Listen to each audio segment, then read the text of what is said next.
वहीं वक्फ संपत्तियों को लेकर उत्तर प्रदेश की सियासत में नया विवाद खड़ा हो गया। पूर्व मंत्री मोहसिन रजा ने मुख्यमंत्री योगी आदित्यनाथ को पत्र लिखकर वक्फ संपत्तियों की एसआईटी जांच, विशेष ऑडिट और जिलेवार सत्यापन की मांग की है। दावा किया गया है कि प्रदेश में हजारों वक्फ संपत्तियों का रिकॉर्ड गायब है। वहीं विपक्ष ने इसे बीजेपी की राजनीतिक रणनीति बताते हुए सवाल खड़े किए। ये रिपोर्ट देखिए।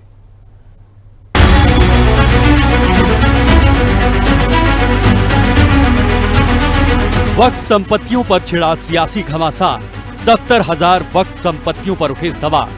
विपक्ष वर्सेस सरकार, संपत्तियों पर तकरार। उत्तर प्रदेश में वक्फ संपत्तियों को लेकर सियासी घमासान तेज हो गया है। पूर्व मंत्री मोहसिन रजा ने मुख्यमंत्री योगी आदित्यनाथ को पत्र लिखकर वक्फ संपत्तियों की एसआईटी जांच और विशेष ऑडिट कराने की मांग की है। मोहसिन रजा ने दावा किया है कि प्रदेश में बड़ी संख्या में वक्फ संपत्तियों का रिकॉर्ड उपलब्ध नहीं है। मोहसिन रजा की मांग, मामले में एसआईटी जांच हो, विशेष ऑडिट कराया जाए, जिलेवार सत्यापन हो, रिपोर्ट सार्वजनिक की जाए। मोहसिन रजा के मुताबिक पहले प्रदेश में वक्फ संपत्तियों की संख्या 2 लाख से अधिक बताई जाती थी, लेकिन मौजूदा रिकॉर्ड में करीब 1,27,000 संपत्तियां ही दर्ज दिखाई दे रही हैं। उन्होंने आरोप लगाया है कि करीब 70,000 वक्फ संपत्तियों का रिकॉर्ड गायब है और इसकी जाँच जरूरी है। मोहसिन रजा ने अपने पत्र में आरोप लगाया है कि समाजवादी पार्टी, बहुजन समाज पार्टी और कांग्रेस सरकारों के दौरान वक्फ संपत्तियों का ऑडिट नहीं कराया गया। उनका कहना है कि अगर समय समय पर जांच होती तो वक्फ संपत्तियों की स्थिति साफ होती।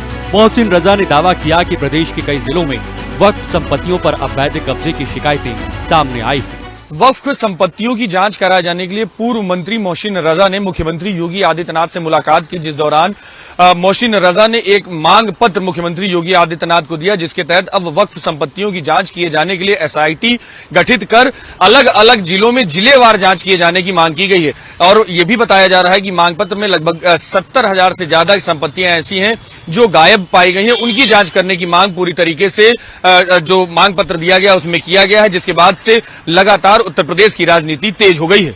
हालांकि मोहसिन रजा के इस बयान के बाद विपक्ष ने सरकार पर जमकर निशाना साधा। समाजवादी पार्टी के प्रवक्ता शौकत अली ने बताया कि बीजेपी जानबूझकर इन मुद्दों को उठाकर वोटों का ध्रुवीकरण करना चाहती है। उन्होंने कहा कि बीजेपी पिछले कई सालों से सरकार में है, आज तक इन मुद्दों पर ध्यान क्यों नहीं दिया गया। जनता पार्टी के जो नेता है मोहसिन रजा, ये सिर्फ माहौल बनाना चाहते हैं। ये चाहते हैं कि उत्तर प्रदेश में एक ध्रुवीकरण का माहौल है, इसलिए इस समय चुनाव करीब आया तो इस तरह की मांग उठाने लगे।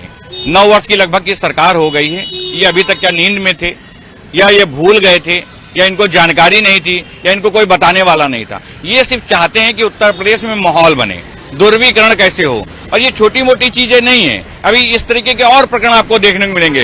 ये लोग सिर्फ ध्रुवीकरण करके उत्तर प्रदेश की जनता का माहौल गुमराह करना चाहते हैं और माहौल बनाकर वोट लेना चाहते हैं। इसीलिए इस तरह के अब एसआईटी की बात कर रहे हैं, तमाम और तरीके की बातें कर रहे हैं। ये सिर्फ माहौल बना रहे हैं। फिलहाल मोहसिन रजा की मांग के बाद वक्फ संपत्तियों का मुद्दा फिर से चर्चा में आ गया है। अब नजर सरकार के रुख पर है, यानी अगर जांच होती है तो वक्फ संपत्तियों के रिकॉर्ड, कब्जों और जिम्मेदार लोगों को लेकर तस्वीर साफ हो सकती है।